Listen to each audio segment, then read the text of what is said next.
So, fellas, and my hard R fellers that have joined the channel, I just found a video by Vaush from a year ago called Why Debating the Right Has Become Useless.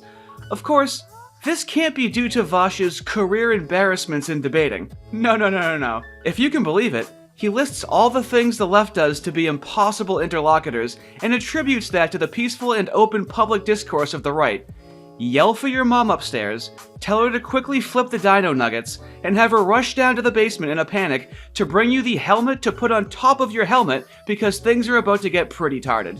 It's just difficult. Unironically make more videos about rhetoric, though. Okay, to be clear, all of my videos are about rhetoric to the extent that they all contain rhetoric, right?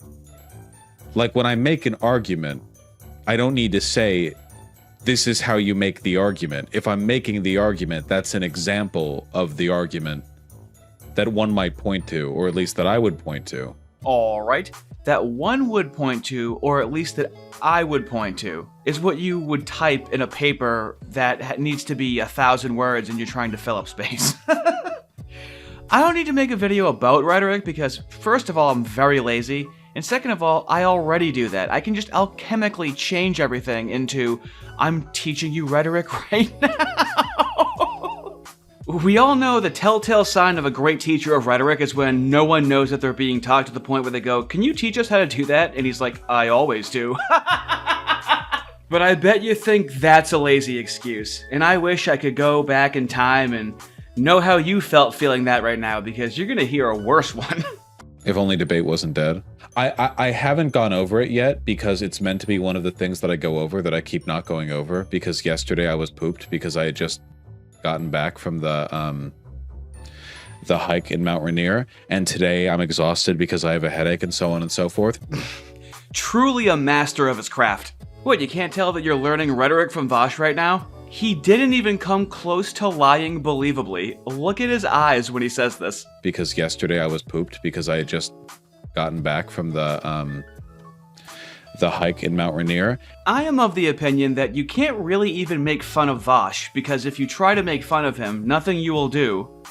all you can really do is just try to emulate him as accurately as possible. I don't even think you can exaggerate how stupid he is. But let's see why Vaush had to stop debating with the right wing, okay? Let me show you why I just don't care about debating and frankly just don't have any interest in doing it, okay? Look at this. This is one of the things I'll do a segment on when I finally get around to it, okay? Republican governor and Republican secretary of state in the state of Georgia. What's your name? You said Parker? My name's Parker. We have a Republican governor and Republican secretary of state in Georgia that approved our elections, and Donald Trump said that wasn't constitutional. All right, relax. Donald Trump tried to undermine our Constitution. You're at 10. I just walked in. I'm here to just learn. Hey, you're an anti-patriotic, anti-constitutional person crashing our party because you tried to stop our democracy. I got one question. Donald Trump called the secretary of state of Georgia and told him to find him some votes. What is a woman? Oh my God. That is so weird, y'all. Maybe you should meet one. I'm married to a woman. Same. Now, you might be thinking to yourself, well, that was an odd video to show. That clearly showed a person on the left being psychotic, and they couldn't even answer a simple question like, what is a woman? To which somebody would say an adult human female. It's kind of a sanity check. Let's see what Vaush saw. And that's why I just don't care anymore. Charlie Kirk is one of the, faces of the Republican movement. I debated him for 2 hours and I won. I dog-walked him. He spent 20 minutes being aggro, and when he realized it wouldn't work, the rest of it was me giving, an educational lesson to him and Tim Pool's audience. Now, he hears 30 seconds of completely correct talking points, and then he blusters back to a thought-terminating cliche that he has no interest in engaging with or answering. Oh yeah, Vaush. We all know that Charlie Kirk is uncomfortable answering what a woman is, or engaging with gender theory. This is why Vaush refuses to debate the right, because they're impossible to talk to. Let's revisit his debate on Tim Pool with Charlie Kirk about vaccines in 2021. When you choose not to take the vaccine, you contribute to the removal of others' freedoms. See, it's true, you do have a freedom to not or to take a vaccine, but I think other people should have the freedom to not grow up in a world ridden by plague. Okay, equivocating COVID to a plague. Wow, he's just so concerned for other people's lives. Let's see if he still acts like it's a plague a few minutes later in the conversation. Someone want to go to a restaurant or a supermarket or a movie theater. I think that, we don't have that for other vaccines, right? Like every time you go to a movie theater, you have a little card. I understand that might be an effective panic measure, but long term, my goal would be to integrate it into the same revenue of vaccines. I think that's a more reasonable response than some politicians. Yeah, dude, chill. It's just a plague. You should just have to get the plague vaccine like if you're going to school. We all know that when you have a plague, you should still go to restaurants and whatnot. I also love the idea that the vaccine reduces the plague spreading, which it doesn't, which we had an idea of as this was going on. Now let's cap this off to see if Vaush is capable of, in good faith, responding to what Charlie Kirk is saying. And as we all know, one of the telltale signs of having a plague is having difficulty going upstairs and getting winded. Definitely not being fat and having comorbidities. But the long-term effects of plague makes it so stairs are tough. The vaccines are the effective way at getting mass populations inoculated. And while it is true that most of the people who die are ancient, the fact remains that people experience long-term side effects from getting COVID, even if they survive. I know people who are in their 30s, and me, a blistering 27-year-old myself, I'm not especially worried, but I've heard them talk about how much harder it is for them to climb up flights of stairs. Truly a debate wizard. We go from plague to you should still be able to go out in regular society and do recreational stuff with plague, to, one of the dangers of plague, aside from mass horrific death, is stairs are really difficult. Now let's cap this off to see if Vaush is capable of, in good faith, responding to what Charlie Kirk is saying. I just curious, just on the vaccine topic in general, are you concerned by Dr. Malone coming out, who literally invented the mRNA vaccine and says that there's a dangerous spike protein involved, and he encourages people to think twice before getting it? Does that move you at all? Well, you're free to speak with your doctor when it comes to Dr. Malone, just his specific commentary. The guy who invented this type of vaccine. Well, I'm not a PhD, and of course, we all know you need a PhD to listen to the experts. Of course, you have to listen to the correct experts, not the wrong experts. They always forget to say that when they use the word experts. And let's cut back to Vaush being an absolute demon and projecting the left's soullessness onto the right. You see, the right just cares about power, consequentially. They don't have any morals or principles. Completely different from the left, right? He's not looking in the mirror as he's saying this. This is what I mean about no unity. How do you form unity with that? It's only power. They don't care about anything else. They'll do or say anything. They don't believe in anything. Anti-empiricism is a core tenet of fascism. Once you free yourself from the burden of having to actually believe in something and hold to that position, you can do or say anything.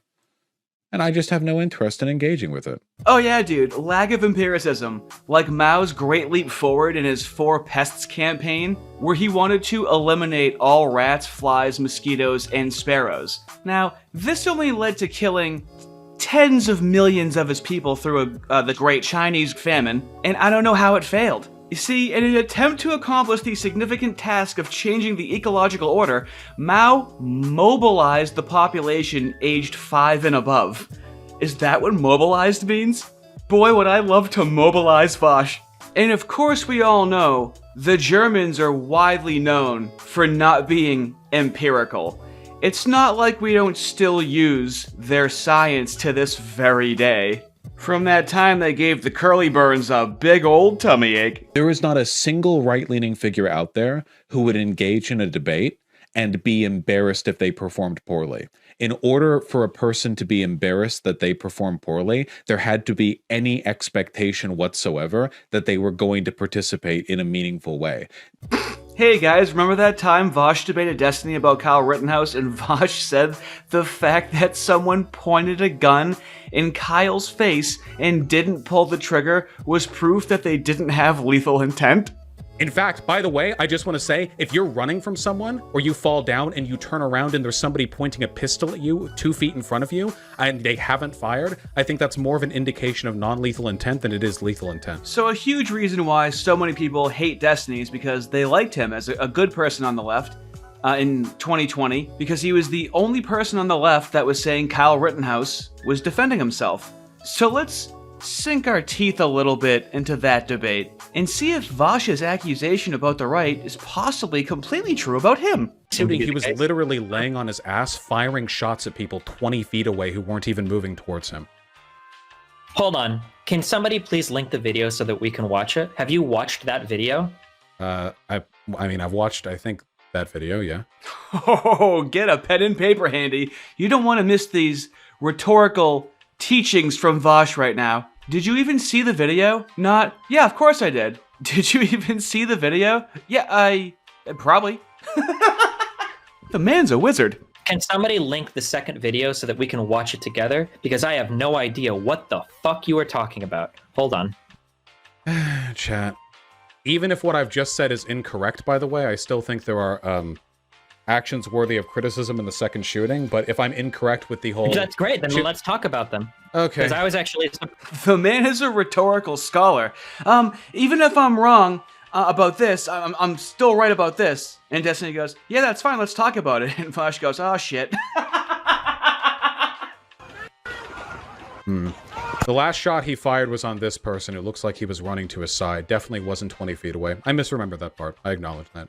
Okay, so every single person he shot was literally within arm's reach of him, which is a surprising amount of restraint given the circumstances, in my opinion. I don't necessarily think that justifies it. Can you believe he's afraid to debate the right when this is how his debate goes with Destiny? This is how it goes with another person on the left. I'm sure it was way easier on the right. What would justify it, Vaush? Okay, hold on. I'm trying so hard because you're being so dishonest, okay? How and am I don't know if dishonest? you can... Wait, my standards here have been completely consistent. In both instances, I have said that if the person who is chasing initiates and the person who has the gun verbally... Vaush, one of the guys chasing this guy literally has a pistol drawn. Come on, dude. You're really gonna do this? Yeah.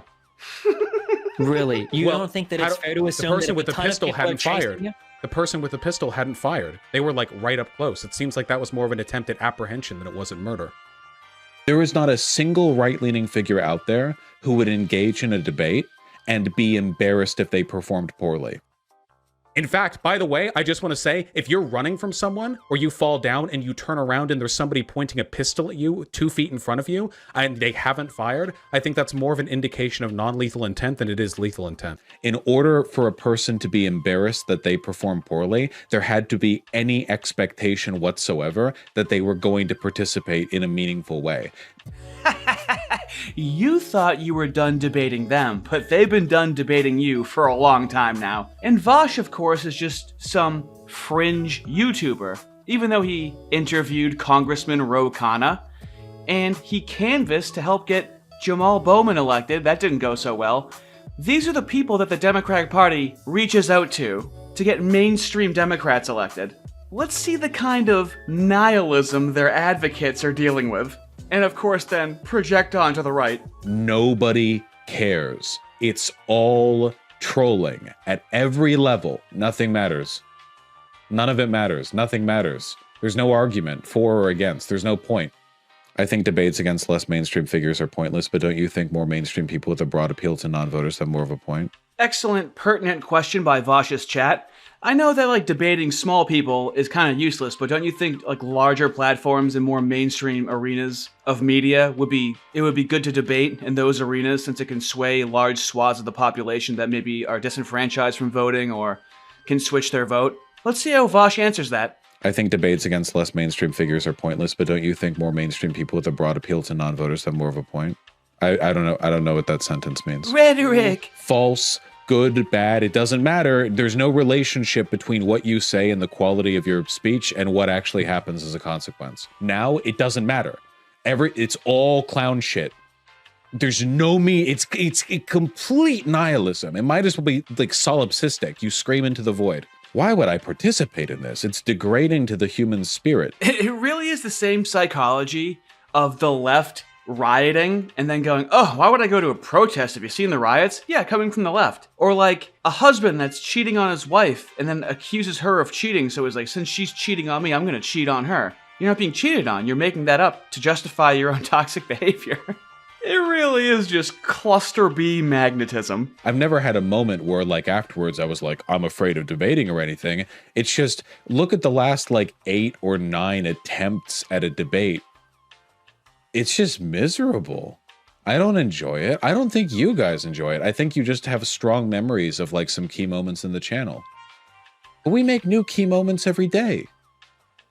I don't want to turn into one of those sad sacks where all you do is reminisce about the good old days, you know, the memories of good. I'm still alive.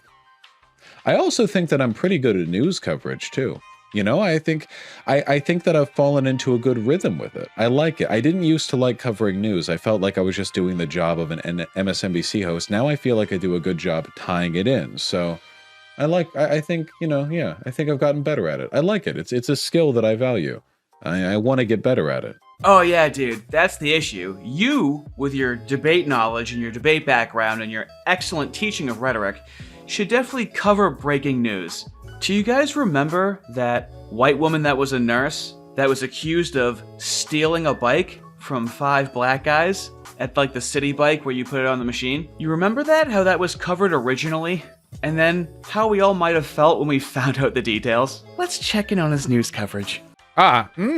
Is this an opportunity for me to demonstrate how not racist I am? This lady tried her best to weaponize her tears, but she realized it wasn't going to work. She switched it off and acted like nothing happened. This should be criminal. What's happening? Help me! Please help me! It's not your bike. Please help me! It's not your bike. It's not your bike. Please help me! Help! Please get off me! Hey, what the fuck is going on, bro? Yo, don't take it, bro. Now you're not getting the bike, bro. Of course she would be a nurse. Dude, nurses are fucking psychotic. I swear to God, nurses are like female cops. That's like the female version of being a cop, where you're a horrible, abusive piece of shit, and you get out of school and you want to like have control over people's lives. I have no idea what's happening. The black guys like rented these little like city bike things, and then she's just trying to take it, and she's like faking a problem. Vaush, no, my mom is a nurse. Okay, your mom specifically is fine.